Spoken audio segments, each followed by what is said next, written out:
La xerrada d'avui tracta, com diu aquí, sobre l'infinit i la idea una mica de la xerrada no és tant donar definicions molt formals, alguna coseta una mica delicada veurem, però més donar una mica una sensació global, que és la que jo m'he trobat estudiant matemàtiques molts cops, que és un dubte inicial i després una sensació d'haver comprès alguna cosa més profunda del que pensava inicialment. Llavors, he estructurat aquesta xerrada com en 3 parts. La primera, que sembla que començarem, és parlar sobre resultats així ja una mica paradoxals, estranys, que apareixen quan pensem en nombres grans, però tots ells finits. Després parlarem d'aquesta, que és com la idea central de la xerrada, que és aquest concepte, aquesta idea que hi ha diferents tipus d'infinit. Hi ha alguns infinits que són més grans que altres infinits. Intentarem entendre què vol dir això i per què això és així. I per últim, introduirem alguns, no sabria com anomenar-los, com alguns monstres, alguns objectes matemàtics estranys, tots relacionats d'alguna forma o altra amb l'infinit, i que veurem que tenen propietats, doncs això, paradoxals, estranyes, i com dic, totes relacionades amb l'infinit. Comencem, doncs, pensant en nombres molt grans, però finits, i llenço una pregunta a l'aire que estaré encantat que contesteu. No teniu per què saber la resposta, però us podeu atrevir. Que és, creieu que hi ha 2 persones a Barcelona que tenen exactament el mateix nombre de cabells? I no estic pensant en 2 persones totalment calbes que tenen totes 0 cabells, sinó 2 persones amb, no sé, milers i milers de cabells al cap que tenen exactament el mateix nombre? Potser sí, potser no, anem a veure per què sí o per què no. Això està relacionat amb una idea molt senzilla, d'altra banda, una idea que segurament molts de nosaltres hem tingut al llarg de la vida, que és el principi del colomar. El nom i, en aquest cas la imatge que he posat, crec que l'il·lustren perfectament, és la segona idea. Quan la digui semblarà una mica estranya, però quan la contextualitzem en aquest exemple crec que l'entendrem molt bé. La idea és, imagineu que tenim un conjunt d'individus, en aquest cas aquests coloms, i un conjunt de categories, de caixes on podem posar aquests individus. En aquest cas, les 9 caselles d'aquest colomar. Bé, doncs en aquest cas d'aquí, si us hi fixeu, a la imatge, fixeu-vos en aquesta casella d'aquí dalt, hi ha 10 coloms. Hi ha un colom a cada casella i en una casella n'hi ha 2, per tant, un total de 10. I només hi ha 9 caselles. Doncs el principi del colomar diu una cosa que, si la pensem, és òbvia, que és que, obligatòriament, en alguna de les caselles hi haurà més d'un colom. És impossible que a totes les caselles hi hagi un o 0 coloms, perquè en total tenim 10 coloms i només 9 caselles. Si ho penseu, a la imatge es veu clarament. Bé, doncs, s'han fet estudis, i això em va sorprendre una mica poder-ho trobar amb molta facilitat, sobre el nombre de cabells que hi ha en una persona aproximadament. S'han fet estudis estimant que el nombre de cabells va al voltant més o menys d'aquests valors, de 90.000 a 150.000. Jo m'esperava que en tinguessin més, la veritat, però més o menys aquest és el nombre. Bé, doncs a la ciutat de Barcelona hi viuen 1.700.000 persones, aproximadament. Anem a utilitzar aquestes dades contextualitzades al principi del colomar. Tenim 1.700.000 individus, 1.700.000 persones que viuen a Barcelona, i tenim, anem a ser generosos, 150.000 categories diferents. Quina és cadascuna d'aquestes categories? Tenir un cabell al cap, aquesta és una categoria. Tenir 2 cabells al cap. Tenir 32.784 cabells al cap, fins a tenir 150.000 cabells al cap. Com que només tenim 150.000 categories, 150.000 caixes o caselles del colomar, i tenim 1.700.000 habitants, 1.700.000 coloms, el nombre d'habitants, el nombre d'individus és molt més gran que el nombre de categories i, per tant, la resposta és que sí, que segur que hi ha no només 2, sinó moltes persones a Barcelona que tenen el mateix nombre de cabells, com pugui ser, per exemple, 67.314. Doncs segurament hi ha 15 o 20 persones que tenen aquest nombre de cabells. Resultat que és una mica sorprenent i, per tant, va una mica amb la dinàmica del que estem intentant presentar aquesta xerrada. Bé, anem a números més grans. Una forma fàcil de pensar en nombres grans és pensar en l'espai exterior, en aquest cas en galàxies, i en concret, la nostra galàxia, la Via Làctea, s'estima que té aproximadament 4 per 10 a la 11 estrelles. Això és un 4 seguit de 11 zeros darrere. Moltíssimes estrelles. I la Via Làctea és una galàxia de tamany mitjà, no és ni de les més petites ni de les més grans. Bé, doncs hi ha una altra galàxia molt propera a nosaltres, que és Andròmeda, i que s'ha estimat per càlculs físics de gravetat, etc., que Andròmeda i la Via Làctea d'aquí a milers de milions d'anys col·lisionaran. De fet, s'han fet fins i tot simulacions, com aquesta que veiem aquí. Perfecte.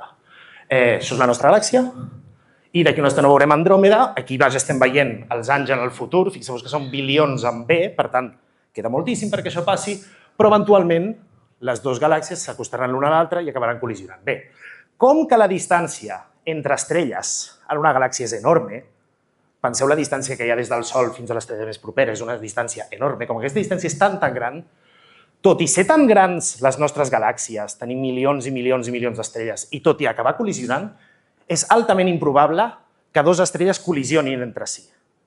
És a dir, les dues galàxies s'ajuntaran, com veiem en aquesta simulació, i eventualment quedaran unides en una, però en aquest procés en cap moment dues estrelles xocaran entre si, o almenys és altament improbable que això passi. No ho sabem, és molt en el futur, no ho sabem del cert, però totes les simulacions indiquen que això és altament improbable, novament per culpa, diguéssim, d'un nombre molt gran, en aquest cas la distància entre estrelles. Aquí baix. Vale, seguim. Pensem en nombres encara més grans. Una forma molt senzilla i molt mundana de generar nombres grans és pensar en jocs. I en particular, un joc que tots hem jugat, la baralla de cartes, la baralla francesa, té 52 cartes i gairebé sempre que juguem un joc de cartes amb la baralla francesa comencem remenant. Bé, en remenant la baralla francesa o qualsevol baralla, si ho penseu, realment el que estem fent és reordenar la baralla. L'estem ordenant amb un ordre, que intentem que sigui aleatori, però realment l'estem posant en un ordre concret. La primera carta serà el 4 de cors, la segona serà la J de trèvols, com sigui. I llavors apareix una pregunta. De quantes formes podem ordenar aquesta baralla de 52 cartes? Bé, doncs això és un càlcul relativament simple. Si hem fet una mica de combinatòria, no és l'objectiu de la xerrada d'explicar com es fa aquest càlcul, en aquest sentit, feu-me confiança, és aquest nombre, 52 factorial, que és aproximadament 8 per 10 a la 67. Un 8 amb 67 zeros darrere. Aquest nombre és enorme, lògicament. No coneixem moltes coses en el nostre entorn en les quals utilitzem un número d'aquesta magnitud. I, de fet, és tan gran que és comparable, és més petit, però és comparable al nombre d'àtoms de l'univers, que està estimat de ser de l'ordre aproximadament de 10 a la 80. Què vol dir això?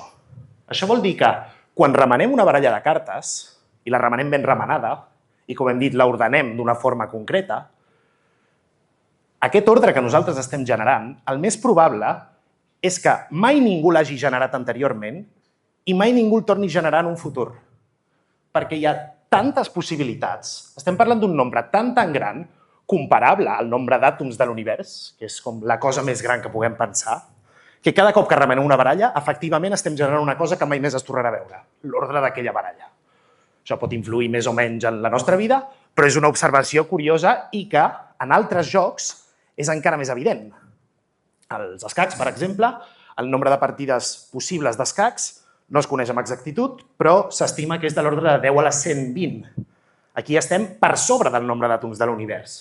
I en particular això què vol dir? Que si nosaltres volem aprendre a jugar a escacs, o si volem entrenar una intel·ligència artificial o un programa d'ordinador perquè jugui bé escacs, no és bona idea dir-li estudia totes les partides possibles d'escacs.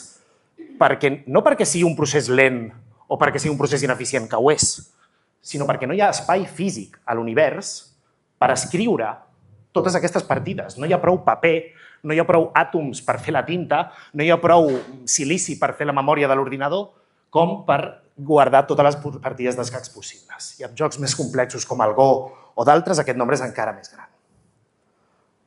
Bé, ja hem superat el nombre d'àtoms de l'univers, ja estem parlant de nombres encara més grans. Podem anar més enllà? Sí, podem anar més enllà. Podem fer potències, com estem veient, amb un exponent més alt. Podem posar més zeros al final i així sempre farem nombres més grans. Però podem anar encara més ràpid, és a dir, podem generar nombres grans de forma ràpida. Aquesta és una idea que ens soluciona Donald Knuth, un matemàtic, que va idear aquesta notació de fletxa, que ara veurem què significa, i que, per altra banda, és un concepte que jo sempre he trobat molt, en fi, que fins i tot un nen de primària o de secundària entén. Aquesta pregunta tan senzilla com, com podem crear nombres grans de forma simple? Bé, doncs quan som petits aprenem que hi ha una operació que és la suma, que ens permet generar nombres més grans. Si fem 3 més 3, el resultat és 6, que és un nombre més gran. Però hi ha una operació més forta en aquest sentit, que aprenem una mica després, que és la multiplicació. Si multipliquem 3 per 3, el resultat és 9, i aquest nombre és encara més gran. I podem fer una operació, diguéssim, un nivell més endins, que és fer un exponent. En aquest cas, elevar 3 a la 3, que si recordem significa multiplicar 3 per si mateix 3 vegades, i el resultat que obtenim és més gran, és 27. Doncs Knuth diu, d'acord, anem un pas més enllà, anem a fer el que ell anomena tetració, que la idea és la següent, la idea és agafar l'operació anterior que teníem, en aquest cas 3 a la 3, i utilitzar això com a exponent d'una nova potència. El que ell anomena 3, fletxa, fletxa 3, aquí no sé si es veu molt bé, però diu 3 elevat a 3 elevat a 3. Com que 3 elevat a 3 és 27, això és el mateix que 3 elevat a 27. I 3 elevat a 27 és un nombre ja bastant gran. No tan gran com el nombre d'àtoms de l'univers que havíem vist abans, però és un nombre ja bastant gran, de diversos bilions. Bé, què passa si fem un pas més? Si posem una altra fletxa? És a dir, si utilitzem aquesta potència que hem utilitzat com a exponent d'una nova potència.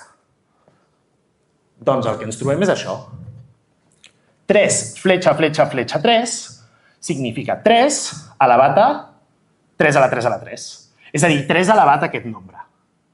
Aquest nombre d'aquí és tan més gran que el nombre d'àtoms de l'univers com el nombre d'àtoms de l'univers és el nombre d'ampolles d'aigua que hi ha en aquesta taula. És molt més gran, enormement més gran.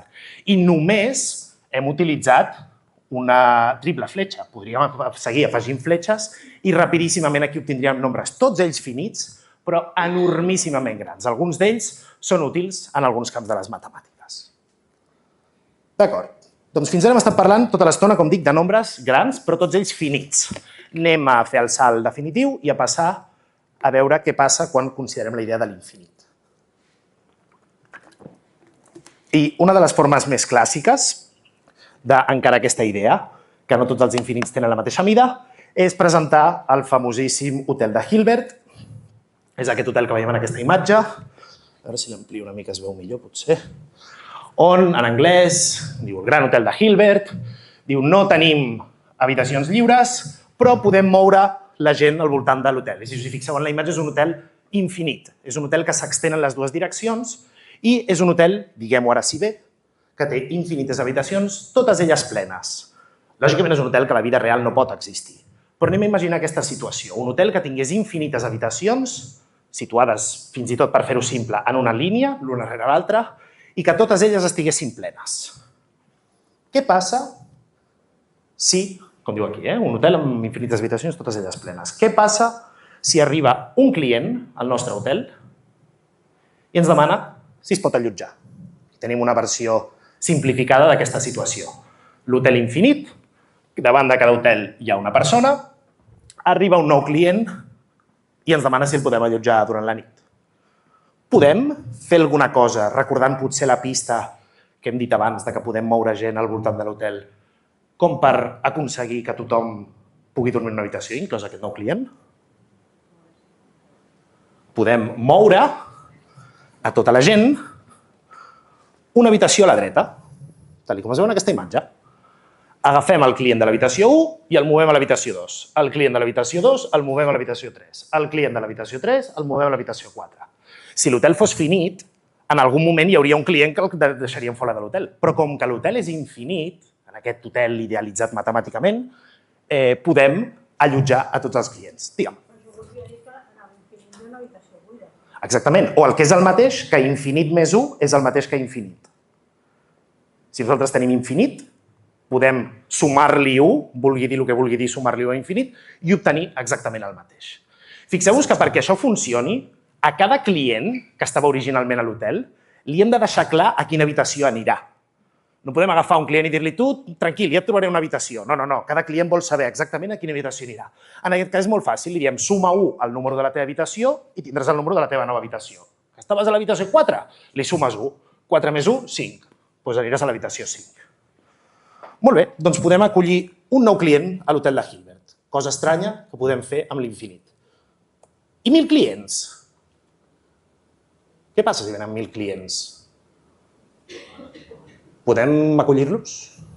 Podem fer exactament el mateix, no? Podem fer el mateix mètode que acabem de veure repetit 1.000 vegades. O dit amb altres paraules, a cada client dir-li suma-li 1.000 al número de la teva habitació. Si te vas a l'habitació 3, ara te'n vas a la 1.003. I així totes les primeres 1.000 habitacions quedarien alliberades. D'acord, doncs veiem això, que quan tenim un hotel amb infinites habitacions podem afegir qualsevol nombre finit de clients. D'acord, doncs la pregunta evident és, i si venen infinits clients? Llavors estem en un problema, perquè, torno a dir, no li podem dir a un client tu tira cap endavant, deixa'm moltes habitacions lliures, en particular, com diríem, deixa'm infinites habitacions lliures. Està clar que aquest mètode que hem ideat ara ja no ens funciona. Alguna idea de què podem fer en un cas com aquest? Doncs per alliberar infinites habitacions, de forma el més simple possible, podem fer el següent. Quan ho veieu, ho veureu claríssim. A cada client, representats aquí amb nombres vermells a dalt, li diem duplica el nombre de la teva habitació, multiplica'l per 2. Si estaves a l'habitació 1, te'n vas a l'habitació 2. Si estaves a la 2, te'n vas a la 4. Si estaves a la 3, te'n vas a la 6. Efectivament, si us fixeu aquí, el que estem fent és omplir totes les habitacions parells de l'hotel i alliberar totes les habitacions imparells. Com que hi ha infinits nombres parells, no hi ha cap mena de problema en enviar tots els clients que teníem, i com que hi ha infinits nombres imparells, se'ns alliberen infinites habitacions on encabir els nostres infinits clients. I a més és una forma molt fàcil de fer-ho, multiplicar per 2 el nombre de l'habitació és una operació molt senzilla. Doncs una cosa potser encara més sorprenent, no? Que puguem en un hotel infinitament ple encabir infinits nous clients. I ja per acabar de rizar el rizo, que diuen, què passa si venen infinits autobusos i cada un d'aquests autobusos porta infinits clients? És a dir, anem una mica més enllà. Ja no que vingui una fila de clients, sinó que vinguin infinites files, cada una d'elles amb infinits clients. Què fem aquí? Aquí no en tenim prou amb alliberar només els nombres senars. Això ens permetria encabir a una d'aquestes infinites files. Però com encabim totes les altres infinites files?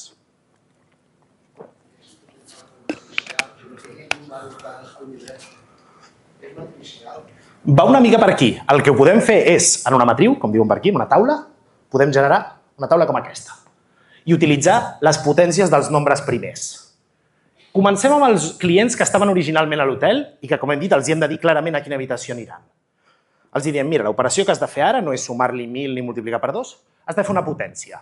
Has d'elevar 2 al nombre de la teva habitació. Si tu estàs a l'habitació 3, doncs la teva nova habitació serà 2 a la 3. 2 a la 3, que és 2 per 2 per 2, 3 cops, que dona 8. Aniràs a l'habitació 8. Si tu estàs a l'habitació 4, aniràs a 2 a la 4, que 2 a la 4 dona 16. I així cada persona originària de l'hotel la tenim posada en una habitació.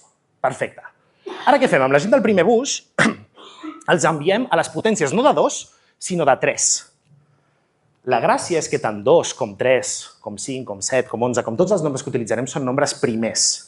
I quan elevem un nombre primer en una potència, podem estar segurs que el resultat que obtindrem, l'habitació a la qual anirà aquest client, no l'haurem obtingut abans ni l'obtindrem després. Dit amb altres paraules, l'habitació on anirà aquest client no l'ocuparà ningú més.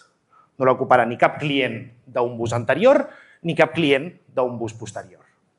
Aquesta és una de les particularitats gairebé màgiques dels nombres primers. I això ho podem fer amb tots els busos, perquè sabem que hi ha infinits nombres primers. Per tant, aquesta és una forma, potser una mica més complexa, però igualment efectiva, de repartir els clients en les habitacions. De fet, fixeu-vos, aquí queden habitacions lliures. L'habitació 1, sense anar més lluny, no l'està ocupant ningú. La 2 sí, la 3 també, la 4 també, la 5 també, però la 6 no l'està ocupant ningú. Cap d'aquests resultats dona 6, ni cap d'aquests resultats dona, en fi, qualsevol nombre compost. Per tant, aquest és un mètode super bèstia, diguéssim, superfort, perquè no només encabim a tots aquests passatgers d'aquests infinits busos, sinó que, a més ens alliberem infinites habitacions extres. Per tant, coses gairebé, com dic, màgiques que podem fer amb l'infinit. Hi ha una forma una mica més bonica, potser una mica més bona, d'ordenar aquests clients, de posar aquests infinits clients a l'hotel. I amb això acabem amb l'hotel de Hilbert, que és crear novament una quadrícula on aquí posem els clients originals que hi havia a l'hotel, els clients de cada bus i aquí en columnes els passatgers de cada bus o de cada un dels hotels. I omplim les habitacions en ordre, és a dir, a l'habitació 1 va aquest client. Després seguim per aquí. A l'habitació 2 va aquest, a l'habitació 3 va aquest, a la 4 va aquest, a la 5 va aquest, a la 6 va aquest. I així podem repetir, traçant aquestes diagonals, una llista, ara així, sense deixar-nos cap habitació buida, on posar tots els clients. Aquest últim cas simplement el dic perquè tindrà relació amb una cosa que veurem després. D'acord, doncs primera cosa rara que passa amb l'infinit, l'hotel de Hilbert. I això ens porta una mica a aquest concepte, a l'F0, que, com diu aquí, és, diguéssim, la primera intuïció ja una mica ferma que tenim de l'infinit, que és aquesta idea. L'F0 és el concepte que jo crec que la gran majoria tenim del concepte d'infinit. L'infinit és la mida d'aquest conjunt, del conjunt de tots els nombres naturals, dels nombres que prenem de petits. 1, 2, 3, 4, 5, això no s'acaba mai. La mida d'aquest conjunt és infinit. I aquest tipus d'infinit li direm que té mida L'F0, o, en altres paraules, que és un infinit numerable. Com diu aquí, conjunts, com el dels nombres naturals, aquesta llista de nombres, que tinguin aquesta mida, direm que són numerables. D'acord? I és que hi ha conjunts que no són numerables? Veurem resposta a aquesta pregunta. Veiem un altre exemple, però, d'alguna cosa que sigui numerable. Està clar que la llista de nombres naturals ho és. Doncs bé, ja el propi Galileu, a l'any 1638, es va donar compte d'aquesta paradoxa, que és que ell diu, escolteu, nombres quadrats, nombre que siguin al quadrat, és a dir, 1 al quadrat, que dona 1, 2 al quadrat, que dona 4, 3 al quadrat, que dona 9, etc. Aquests nombres, que són el resultat d'elevar al quadrat, n'hi ha infinits, perquè qualsevol nombre el podem elevar al quadrat. I, per tant, si n'hi ha infinits, hi ha tants nombres quadrats, els que he pintat aquí de vermell, com nombres. Per cada nombre natural, 1, 2, 3, 4, 5, 6, etc., podem calcular el seu quadrat. Simplement cal elevar aquest nombre al quadrat, calcular el resultat. I això què vol dir? Que hi ha tants nombres quadrats com nombres naturals. Cosa que és bastant sorprenent, perquè en la llista es veu que sembla que hi ha més nombres naturals. Però si cada nombre natural es pot elevar al quadrat i cada nombre quadrat és quadrat d'un nombre natural, hi ha d'haver el mateix nombre, estan corresposos un a un. Altres exemples de nombres que potser no és tan evident que també tenen aquesta mida, que també són infinits en el mateix sentit, els nombres racionals. Els nombres racionals, que són els nombres que generem quan fem una fracció. Simplement, si recordeu, això té a veure amb el que us he dit abans d'aquelles línies en diagonal, qualsevol nombre racional, qualsevol fracció, la podem escriure com un numerador entre un denominador. Si posem els numeradors aquí en files i els denominadors en columnes o viceversa, el que podem generar és una taula que tingui totes les fraccions possibles. I ara simplement el que fem és anar amb aquesta línia i així ens assegurem que podem fer una llista de totes les fraccions. Anant només amb compte, amb un petit fet que dic simplement per dir-lo, que és que algunes fraccions ens les hem de saltar. Per exemple, 1 entre 1 és el mateix que 2 entre 2, o que 3 entre 3 o que 4 entre 4. Llavors, quan en aquest procés ens trobem una fracció que ja hem vist anteriorment, simplement ens la saltem i així podem fer una llista de tots els nombres racionals. Molt bé, doncs ara sí, és que hi ha algun infinit més gran? És que hi ha alguna forma de ser més gran que aquest infinit de mida a l'F0? Doncs això és el que es va preguntar, d'aquí l'interrogant, un matemàtic del qual veurem després la foto, i es va donar compte d'això, que hi ha conjunts que també són infinits, però que són infinits de tipus no numerable, és a dir, que ni tan sols es poden posar en una llista infinita. L'exemple més clàssic, més típic, són els nombres reals. Què és un nombre real?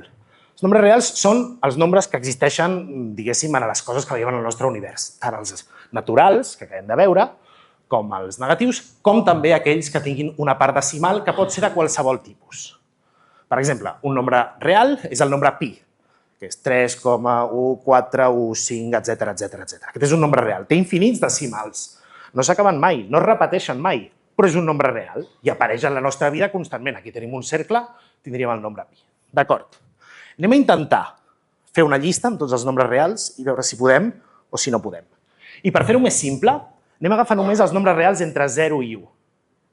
És a dir, en lloc d'agafar tots els nombres reals, centrem-nos només en els decimals que hi ha entre 0 i 1. Per exemple, el nombre 0,1 o el nombre 0,333333333 sense parar, o el nombre 0,84, qualsevol nombre que sigui 0, alguna cosa.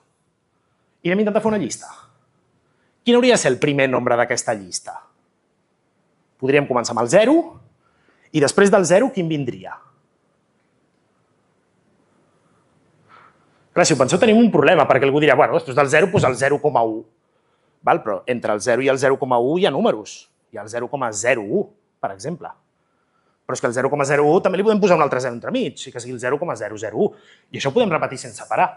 I si us hi fixeu, ens adonem que ja en els nombres reals passen coses estranyes com la següent. No existeix, o no està ben definit, si volem, el nombre real positiu més petit. És el que estàvem intentant buscar ara. Quin és el nombre que és positiu, però que és el més petit de tots? Anem a intentar-lo escriure, no el podem escriure. Per tant, fer una llista ordenada dels nombres reals ja veiem que és un problema, ni tan sols podem posar el primer número de la llista. Aquest mètode no ens serveix. Bueno, i si fem una llista desordenada? Una llista com aquesta. Anem a fer una llista infinita i posarem nombres reals, encara que estiguin desordenats, potser els podem posar en una llista que no estiguin ordenats, però com a mínim els haurem posat en una llista. Doncs anem a veure ara que això no es pot fer. I per fer-ho utilitzarem un argument molt clàssic en matemàtiques, que és l'argument de reducció a l'absurd. Molt simplement, l'argument de reducció a l'absurd és el següent. Anem a suposar que una cosa és certa i veurem que aquesta suposició ens du a una contradicció. Si això passa, la cosa que hem suposat que és certa no pot ser certa, perquè ens ha portat a una contradicció. Si jo, per exemple, dic, vaig a suposar que avui ha plogut quan jo estava venint cap aquí. Hosti, però de sota veig que no estic mullat. No pot ser, si ha plogut, jo no duc cap paraigües i jo no estic mullat. La suposició que he fet, que és que ha plogut, ha de ser falsa. Aquesta és una mica la forma en com actuarem i en com raonarem. Doncs imaginem que la llista existeix. Imaginem que aquesta és una llista, almenys els primers 7 termes d'una llista, que s'estén infinitament i que llista tots i cada un dels nombres reals. Anem a veure com això ens du a una contradicció i com, per tant, una llista d'aquest tipus no pot existir. El que farem és el conegudíssim argument de la diagonal. Cantor, que va ser qui va idear aquesta idea, va dir d'acord, fixem-nos al primer decimal del primer nombre, que he subratllat, però no sé si es veu així subratllat i amb negreta. És 5. Després ens fixem en el segon decimal del segon nombre. Anem així en línia diagonal. 1, 7, 9, 2, ens els marquem. Doncs ara, amb aquests nombres, podem generar un nombre real, que estarà entre 0 i 1, i que no està en aquesta llista.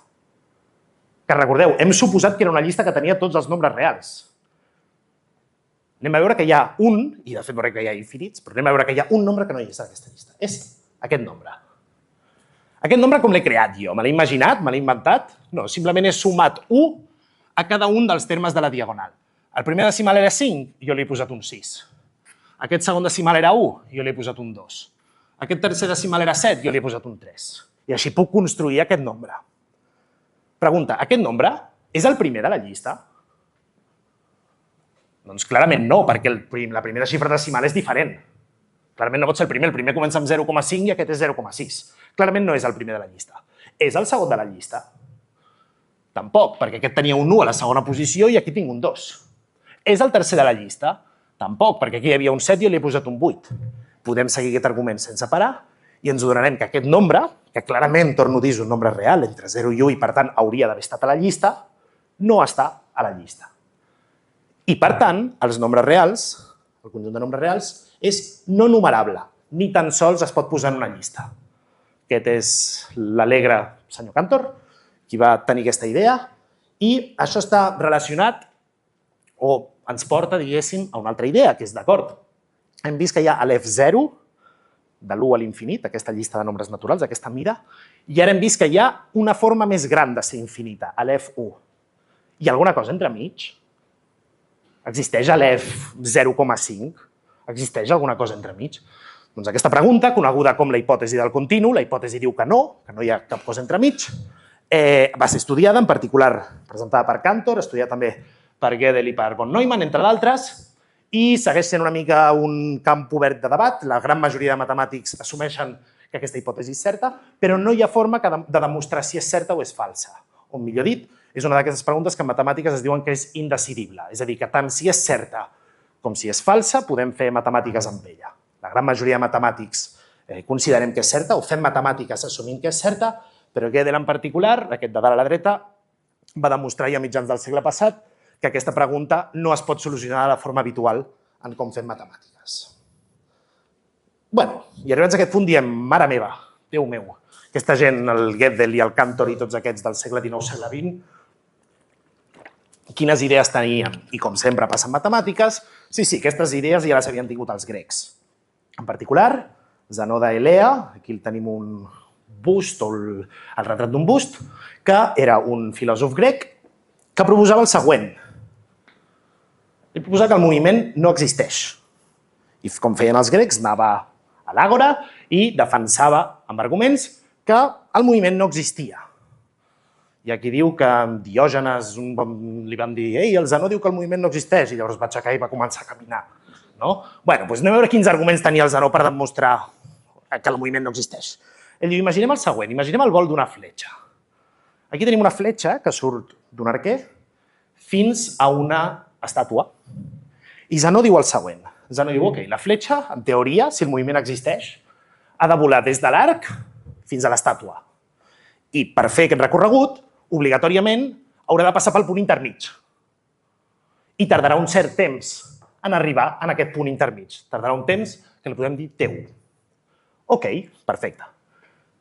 Un cop arribi al punt intermig, seguirà volant, però abans d'arribar a l'estàtua ha de passar pel punt intermig del que li queda.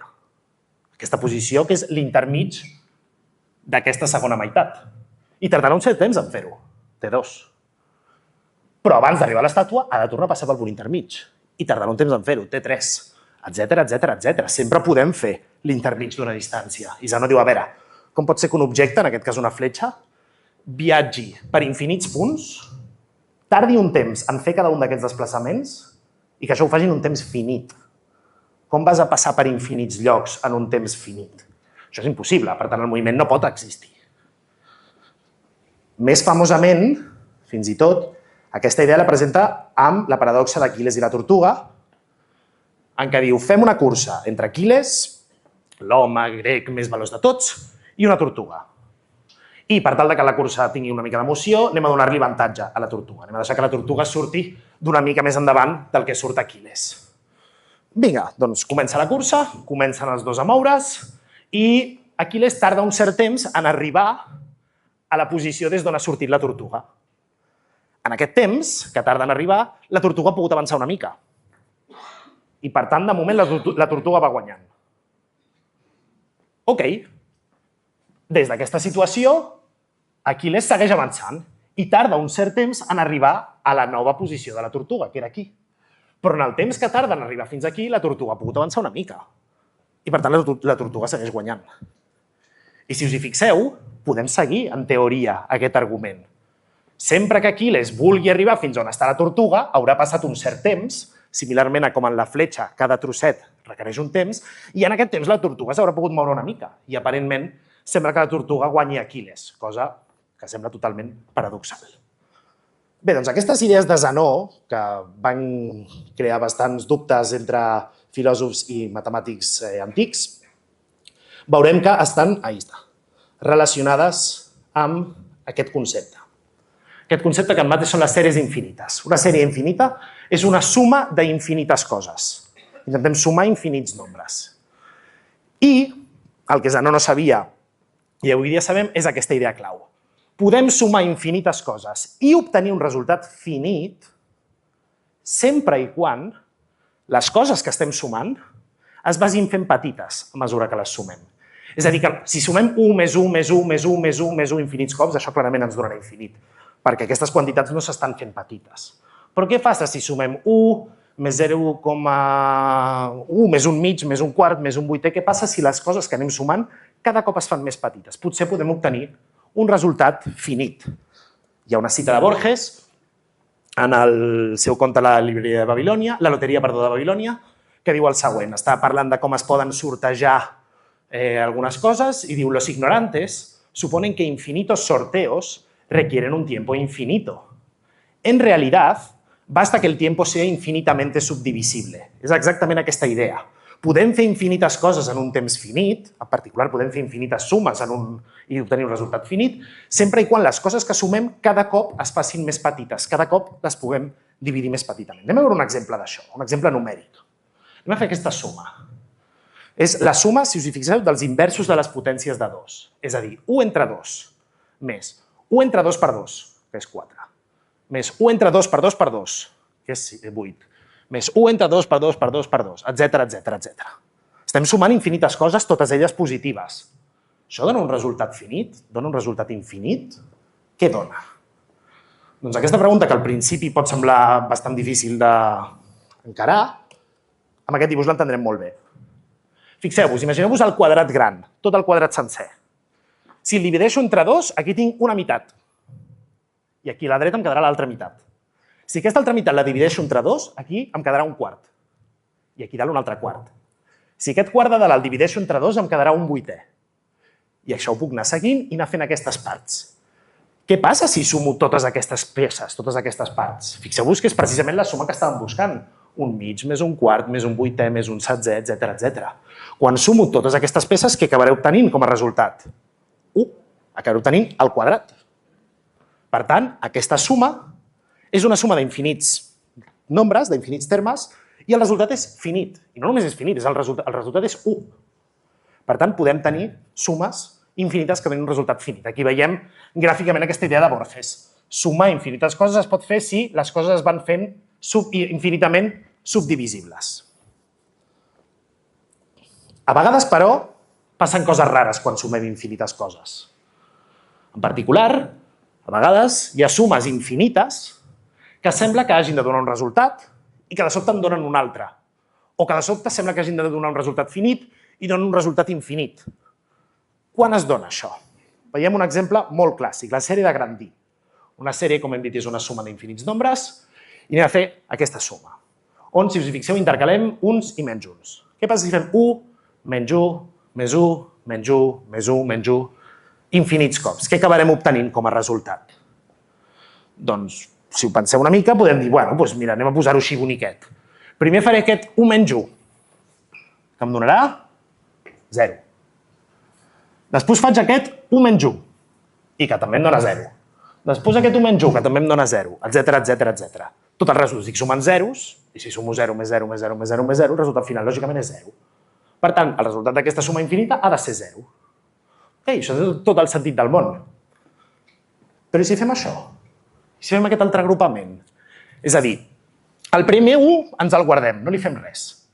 I ara juntem aquest menys 1 amb aquest 1. Això dona 0. Aquest menys 1 amb aquest 1, 0. Aquest menys 1 amb aquest 1, 0. Ho tindrem tot de zeros, però, ojo, ens hem guardat un 1 al principi sense gastar. Per tant, aquesta altra forma d'ordenar la suma dona 1 com a resultat. Com pot ser que doni alhora la mateixa suma 0 o 1, depenent de com agrupem nosaltres la suma? De fet, fins i tot ens podem tornar més bojos, això és una mica més complexa, però segurament ho seguireu. Anem a veure que dona fins i tot un altre resultat, que no és ni 0 ni 1. Aquesta suma, la sèrie de Grandí, anem a numerar-la S. I anem a calcular ara 1 menys S. És a dir, anem a agafar 1 i li restem tota aquesta suma infinita. Quan fem això, el que acabem obtenint és el que teníem, menys 1, menys amb menys, més 1, menys 1, més 1. Fixeu-vos que el resultat que obtenim és S. És a dir, agafem el número 1, torno a dir-ho, li restem tota aquesta suma i el resultat que obtenim és la pròpia suma.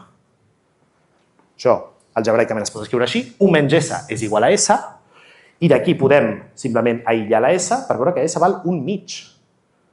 Aquesta és una altra forma diferent d'agrupar els nombres per fer que la suma, en lloc de valdre 0 o en lloc de valdre 1, valgui 1 mig. Quin és el problema aquí? Què és el que està passant? Per què ara de sobte tenim aquests resultats tan estranys? Doncs bé, això està relacionat amb el que parlarem ara aquí al final molt ràpidament, el teorema de Riemann, però abans veiem un altre exemple de sèrie que li passa potser alguna cosa estrany i que serà útil posteriorment. La sèrie harmònica. La sèrie harmònica és aquesta. 1 més 1 mig, més 1 terç, més 1 quart, més 1 cinquè, etc. És a dir, sumar els inversos dels nombres naturals. Quan dona aquesta suma? Fixem-nos, aquesta suma és bona candidata a donar un resultat finit, perquè us fixeu que els termes es fan cada cop més petits? És com que de moment sembla que compleix aquesta condició que ens deia Borges, de que els números s'han de fer cada cop més petits. Però mirem què li passa a aquesta. Aquesta és una petita impostora. Anem a crear, ara aquí baix, una altra suma, comparable a la que tenim a dalt, però més petita. És a dir, la suma de dalt és la que volem saber quan val, i per saber quan val anem a generar una suma que és més petita, que ha de donar necessàriament un resultat més petit. I veurem que aquesta que ha de donar un resultat més petit val infinit. Per tant, si la de baix val infinit, la de dalt també ha de valdre infinit, perquè és més gran. Torno a dir-ho, Per veure que aquesta sèrie val infinit, per veure que aquesta suma val infinit, anem a agafar aquesta altra suma. Els números que estan modificats els he posat en vermell. Fixeu-vos, l'1 el deixo igual, el 2 el deixo igual, però el 1/3 el canvio per 1/4. I 1/4 és més petit que 1/3. Per tant, de moment, per aquest canvi, la suma de baix és més petita que la de dalt, perquè li he modificat aquest número d'aquí per un número més petit que ell. Ok, seguim. L'1/4 el deixo igual. I ara, el 1/5è, un 6è i un 7è, tots ells els canvio per un 8è. Si us hi fixeu, tant un 5è com un 6è com un 7è són més grans que un 8è. O dit amb altres paraules, un 8è és més petit que qualsevol d'aquestes tres fraccions. I per tant, en fer aquesta substitució, aquesta suma d'aquí segur que és més petita que la de dalt.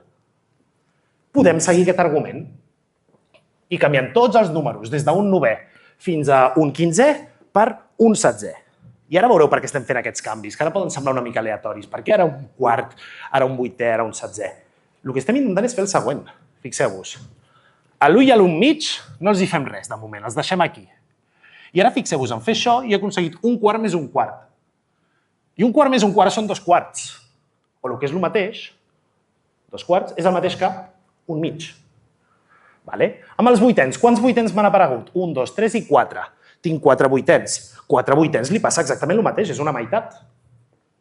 Un mig. Amb els setzents, ho podeu comptar si voleu, però ja us ho dic jo, apareixen 8 setzents. 8 setzents també són una meitat. I aquest procés el podem seguir infinitament i fixeu-vos quina suma ens queda al final. 1 més un mig, més un mig, més un mig, més un mig, més un mig, més un mig sense parar. O el que és el mateix, 1 més 0,5 sense parar.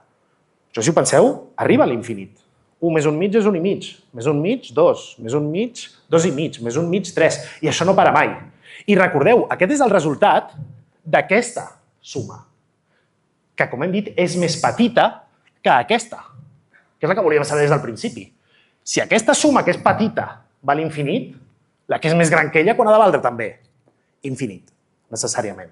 Per tant, aquesta és una suma que podem dir que és impostora. Sembla que compleix aquest criteri de Borges, de que els termes es facin més petits, però no l'acaba de complir del tot. O almenys no el compleix suficient. I això ens porta a aquesta idea, bastant màgica, o almenys això m'ho va semblar el dia que me la van explicar, que és el teorema de Riemann. Algunes sèries, com les que acabem de veure, sèries divergents, podem fer el següent, podem reordenar els números de la sèrie, com hem fet al llarg de la xerrada, i aconseguir que la suma valgui, ojo al dato, qualsevol resultat que vulguem. Anem a veure un exemple de què vull dir amb això. Mireu aquesta suma d'aquí. Està inspirada una mica en la sèrie de Grandí, aquesta que era 1 menys 1 més 1 menys 1 més 1 menys 1, i en la sèrie harmònica, que és la que acabem de veure, aquesta que eren les fraccions inverses. El que he fet és posar 1 menys 1, després 1 mig menys 1 mig, 1/3 menys 1/3, 1/4 menys 1/4, etc. fins a l'infinit. Quan val aquesta suma? Doncs bé, si no hem après, diguéssim, si no hem après la lliçó de Grandí, podem dir, sembla que val 0, no? Perquè 1 menys 1 val 0, 1 mig menys 1 mig val 0, 1/3 menys 1/3 val 0, 1/4 menys 1/4 val 0, tot el rato estem sumant 0 i sembla que aquesta suma ha de valdre 0. Doncs hi ha una forma, per exemple, de fer que valgui 2. I dic 2 com a exemple, que és la que es veu en aquest gràfic d'aquí. Hem de recordar que la sèrie harmònica, la suma de totes aquestes fraccions positives, dona infinit. És el que hem vist a la diapositiva anterior. 1 més un mig, més un terç, més un quart, més un cinquè, etc. Això hem vist abans que val infinit. Doncs què podem fer? Comencem sumant les fraccions positives. Comencem amb l'1 i li sumem un mig, i li sumem un terç, i li sumem un quart. I parem, perquè un cop fem això, 1 més un mig, més un terç, més un quart, és més gran que 2. Això ho podríem fer amb calculadora, i el resultat és més gran que 2. Hosti, ens hem passat del 2. Anem a baixar una mica. Què fem llavors? Gastem el primer nombre negatiu que teníem, que era menys 1. I això ens baixa de nou aquí el valor que sigui. Doncs vinga, anem sumant fraccions positives novament fins que ens passem de 2. En aquest cas hem d'anar sumant fins a un 11è. Quan ho fem, el gràfic jo l'he fet amb l'ordinador, amb la calculadora, diguéssim, ens adonem que aquesta suma ja és una mica més gran que 2. Doncs anem a gastar la següent fracció negativa, que era menys un mig. I hem baixat més a baix de 2.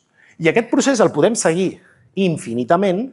No ens acabarem mai ni les fraccions positives ni les fraccions negatives, ni infinites, I en tot moment ens estarem acostant cada cop més a 2.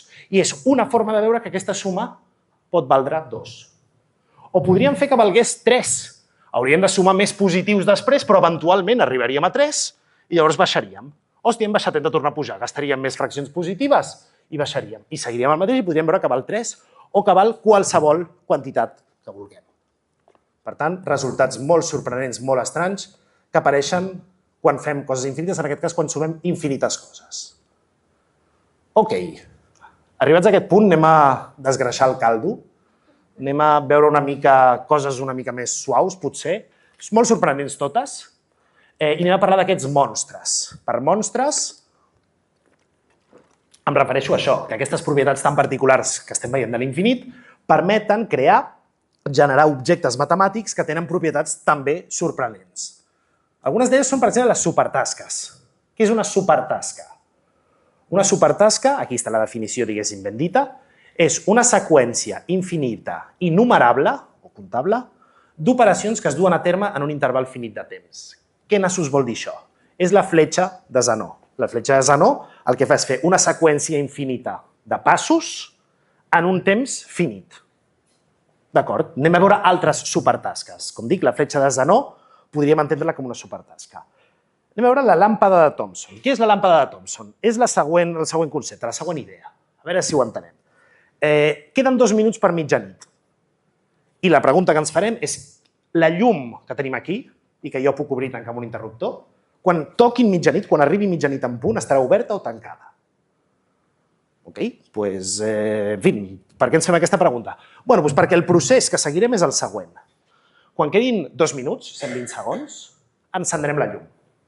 I la mantindrem encesa durant 1 minut. De forma que quedarà encara un altre minut sencer per arribar a mitjanit. D'acord, quan quedi 1 minut, l'apagarem. I la deixarem apagada, no 1 minut, com abans, sinó la meitat. 30 segons. Al cap de 30 segons, en quedaran encara 30 fins a mitjanit, encenem la llum.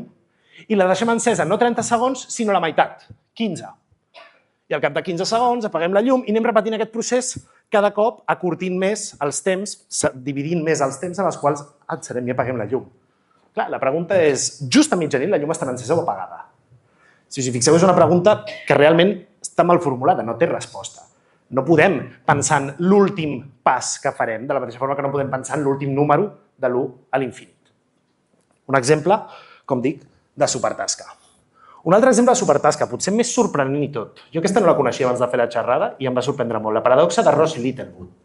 És el següent concepte, molt simple i sorprenent, com dic. Imaginem que tenim una gerra i fem aquestes coses que fan molt els probabilistes, que és ficar boles dintre d'una gerra i treure boles, coses que ningú més fa. I ho fem de la següent forma. Vaig a posar la imatge en gran. Farem aquest procés, com dic, en infinits passos. En el primer pas, què fem? Agafem les boles, que per cert estan numerades, de l'1 a l'infinit. Agafem boles de l'1 al 10 i les fiquem dintre de la gerra. I després agafem la bola 1 i la traiem. Aquest és el primer pas. Ficar 10 boles i treure la primera, de forma que en la gerra queden les boles de la 2 a la 10. Ok, següent pas. Puc fer el mateix. Agafem 10 boles més, de la 11 a la 20, les fiquem a la gerra i traiem la bola amb el número més petit, que en aquest cas és la bola 2. I en el següent pas, novament el mateix. Afegim 10 boles més, de la 21 a la 30, i traiem la bola més petita, la bola 3. I repetim aquest procés infinits cops. Torno a dir, tot això és mental, tot això en el món real clarament no es pot fer. No podem tenir infinites boles ni podem ficar infinits cops en una bola, però imaginem que d'alguna forma abstracta això es pogués fer. La pregunta és, sembla evident que a cada pas quantes boles estem ficant efectivament dintre del pot? Si en fiquem 10 i en traiem una, a cada pas estem ficant 9 boles. Per tant, al cap d'infinits passos, quantes boles hi ha d'haver en el pot? Si a cada pas en fico 9 i hi ha infinits passos, sembla que hi haurà infinites boles, no, en el pot? Ok, algú pot dir alguna bola que estigui dintre del pot? Alguna bola amb algun número? Per exemple, la bola 1 està dintre del pot? No, perquè l'hem tret en el primer. Vale, la bola 1 no. I la bola 30? Realment tampoc, perquè aquest procés l'hem seguit infinits cops. I la bola 130.480 tampoc. I de sobte veiem que el pot està buit. Podem tenir un pot en el qual li fiquem 9 boles cada cop i a més, no només 9 boles, sinó que ho fem infinits cops i que el resultat sigui tenir un pot buit. Un altre resultat paradoxal, com dic, que obtenim quan pensem en l'infinit. Molt bé, un altre exemple. Un exemple que simplement el descriuré, no entrarem en els detalls, que és el que es coneix amb el nom de banya de Gabriel, trompeta de Torricelli, trompeta de Gabriel, hi ha totes les combinacions possibles i que em sembla que el nom ve inspirat per la trompeta de l'arcàngel Gabriel que tocava l'idea per la fi dels temps, no sé exactament com anava, i per qui li interessi, si dibuixem la corba U entre X i la fem rotar al voltant d'aquest eix X, obtenim aquesta espècie de con, aquesta espècie de corneta, que podem fer els càlculs i li passa exactament el que diu a la imatge. És un objecte, novament matemàtic, infinit, això s'allarga sense parar, és el que indiquen aquests punts suspensius d'aquí, i li passa el següent. Li passa que té un volum finit, podríem calcular el seu volum i el seu volum és una quantitat finita, és un nombre finit, però la seva àrea és infinita. També ho podríem calcular i veuríem que és infinita. I això, la implicació sorprenent que té és que si aquest objecte d'alguna forma pogués existir en el món real, és un objecte que podríem omplir de pintura, perquè té un volum finit, però que tot i això no el podríem pintar per fora o per dins, perquè té una àrea infinita. El qual no passa. A la vida real, si tu un objecte el pots omplir de pintura, clarament, quan li treguis la pintura quedarà pintat per dins. Doncs en aquest objecte matemàtic estrany i infinit, això no li passaria. I pels que hagueu estat aquí l'any passat, això és molt reminiscent, o té molt a veure amb algun concepte que havíem vist de fractals. Les fractals, que no entrarem en aquest cas a parlar molt de fractals, però simplement recordeu que són aquestes figures com amb infinita resolució, en el sentit que les podem ampliar, i sempre veurem que tenen contorns cada més i més complexos. Un exemple molt típic és el floc de neu de Bangkok, que és aquesta figura que podem anar creant amb infinits passos i després, si unim tres d'aquestes figures en aquest patró triangular, obtenim aquesta espècie de floc de neu. Bé, doncs aquest floc de neu, una de les coses que li passa és que la seva àrea és finita, clarament, jo el tinc aquí, si la seva àrea fos infinita jo no el podria tenir a la pantalla de l'ordinador, ocuparia una àrea infinita. Aquí clarament la seva àrea és finita, però el seu perímetre, la seva costa, és infinita. Per tant, els fractals tenen a veure també amb tota aquesta idea de l'infinit, coses estranyes que passen quan introduïm l'infinit a la nostra vida. En aquest cas, un objecte amb àrea finita però perímetre infinit. I últim exemple, últim monstre de tots, potser el més boig de tots, el m'he guardat per al final, que és el Hyperwebster. Què és això del Hyperwebster? El Webster és un dels diccionaris de referència en el món anglosaxó. És el Maria Moliner, però versió anglesa. La gent dels Estats Units i d'Anglaterra utilitza el diccionari Webster i anem a pensar què pot ser un Hyperwebster, un diccionari encara més gran que el Webster. És un diccionari format per totes les paraules possibles, amb les lletres del nostre alfabet, incloent paraules que puguin tenir longitud infinita. Novament, és un diccionari que en el món real no podrem tenir, però anem a imaginar com seria un diccionari d'aquest tipus. Per exemple, un diccionari que pogués tenir una paraula que fos a infinits cops. I el mateix amb bes. I el mateix amb paraules finites, també. Potser també podria tenir la paraula hola o la paraula dia. I llavors el que ens preguntem és quina pinta tindrà aquest diccionari. Hauria de ser una cosa tipus això. És a dir, és un diccionari que inclouria paraules com aquestes. Inclouria la paraula a, seria segurament potser la primera del diccionari, no? També inclouria la paraula a, la paraula a, i fins i tot la paraula, com he dit, a infinits cops.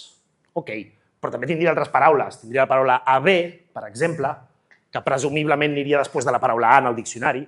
Tindria la paraula ABA, ABAA, i qualsevol combinació que puguem fer d'A's i B's, fins i tot amb A's infinites al final. I el mateix amb AC, AZ, AD, AE, fins a arribar a AZ, AZA, AZAA i totes les possibles combinacions. I no només amb la lletra A, sinó amb totes les lletres. Si us fixeu, he intentat representar aquí quin aspecte pot tenir una llista, un diccionari, amb totes les possibles paraules, incloses aquelles que puguin tenir infinites lletres. Fixeu-vos que les paraules no tenen per què tenir sentit, Estem pensant en paraules simplement com a combinacions de lletres. D'acord. Doncs està clar que aquest diccionari serà clarament un diccionari infinit, perquè si té paraules que són infinitament llargues, tindrà infinites paraules, però fixeu-vos quina cosa tan estranya podem fer. Imagineu que aquest diccionari el decidim d'alguna forma separant volums, com a l'enciclopèdia catalana, aquella que encara veig a casa dels meus pares quan hi vaig. Que hi ha el volum de la A en el no sé què. I anem a fer el volum de la A, per exemple. Ok, el volum de la A què seran? Seran simplement totes les paraules que comencin per A. Totes aquestes, com d'aquest primer bloc, aniran en el volum de la A. I després farem un bloc amb totes les paraules que comencin per B. I després un bloc amb totes les que comencin per C, i així fins a totes les que comencin per Z. Tindrem 20 no sé quants blocs. Ok, fixem-nos en el primer bloc, en el bloc de les As. I obvieu per un segon aquestes creus que hi ha aquí. D'acord? Esteu d'acord que el bloc de les As tindrà aquestes paraules, són les que hem dit abans, la paraula A, la paraula AA, la paraula AB, la paraula ABA, ABAA, tindrà totes les paraules que siguin amb AB, després passarà les paraules amb AC, AD, AE, AF, eventualment arribarà a AZ, després tindrà altres combinacions d'As, de Bs, de Cs, de Zs, en definitiva, totes les paraules que comencin per A estaran en aquest bloc. Doncs anem a fer una cosa. Per estalviar-nos tinta, entre cometes, perquè tornem a estar en un diccionari infinit com anem a estalviar tinta, no? Però per estalviar-nos tinta diem, mira, com que totes les paraules comencen per A, el que podem és estalviar-nos la primera A de cada paraula, perquè al cap i a la fi el bloc té una A al davant. De forma que si tu agafes aquest diccionari, aquest bloc del diccionari, i és el bloc de l'A, simplement saps que has d'afegir una A al principi de cada paraula. I en lloc de la paraula adeu, hi haurà la paraula Déu. Bueno, tu saps que la paraula Déu, tu el que l'has de fer és posar una A al davant perquè està en el bloc de les As. I en el bloc de les Bs li podem fer el mateix. I així ens estalviarem moltíssima tinta. Doncs fixeu-vos què passa. Quan fem això i eliminem la primera lletra, la primera A de cada una d'aquestes paraules, el que obtenim, la nova llista que obtenim, si us fixeu, és exactament tot el Hyperwebster, tot el diccionari original. Hem agafat un diccionari, l'hem dividit en 20 no sé quantes parts, a una de les parts li hem borrat una lletra a cada paraula i en fer-ho el que hem obtingut és una còpia de tot el diccionari original. És molt similar al que passava amb els fractals, que agafem un fractal, ens centrem en una part, fem un zoom, ampliem en una part concreta del fractal i de sobte el que veiem és una còpia exactament igual del fractal original. Doncs un altre objecte, com dic, enormement paradoxal, enormement estrany, que apareix quan juguem amb l'infinit. I aquesta és una mica la metàfora i la moral de la xerrada. L'infinit és meravellós, les matemàtiques des de, en fi, com dic, l'època dels grecs hi pensen i l'utilitzen i dona lloc a millores increïbles en la nostra qualitat de vida, entre altres coses, però també dona lloc a resultats aparentment paradoxals. Alguns d'ells els podem resoldre i entendre, altres, com la hipòtesi del continu que hem dit, obren nous camps de pensament i això és el que sempre passa en la ciència i sempre és bo, que quan s'estudia i s'entén algun concepte, en lloc de tancar preguntes, al contrari, això obri tota una nova finestra, tota una nova porta, a tot un nou conjunt de preguntes i que, com un fractal, s'estengui una mica el coneixement. Moltes gràcies per venir.